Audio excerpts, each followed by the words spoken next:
ওয়ালাইকুম আসসালাম। একটা প্রশ্ন তোলেন ছোট ভাইজান। এদিক দেখেন, এদিক দেখেন, ওদিক দেখলে হবে না। আপনার পড়েছে নবী পাকের যে চার খলিফা, চারজন যে খলিফা প্রধান, ঠিক আছে?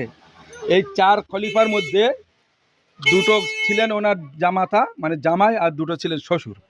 তাই সেই শ্বশুর এবং জামাতা কে কে ছিলেন বলেন? চার খলিফার নাম জানেন তো? হযরত আবু বকর সিদ্দিক, হযরত ওমর ফারুক রাদিয়াল্লাহু তাআলা আনহু এবং উসমান আর হযরত আলী রাদিয়াল্লাহু তাআলা। এই চারজনের মধ্যে দুজনে ছিল শ্বশুর আর দুজনে ছিলেন জামাই। আলী রাদিয়াল্লাহু তাআলা আনহু জামাই, হ্যাঁ হ্যাঁ, সঠিক। আর ওমর রাদিয়াল্লাহু তাআলা আনহু জামাই। না, এটা ভুল হয়ে গেল। হযরতে আবু বকর সিদ্দিক রাদিয়াল্লাহু তাআলা এবং ওমর, ওনারা দুজন ছিলেন আল্লাহ নবীর শ্বশুর, আর উসমান আর আলী ছিলেন জামাই। জামাই, ঠিক আছে?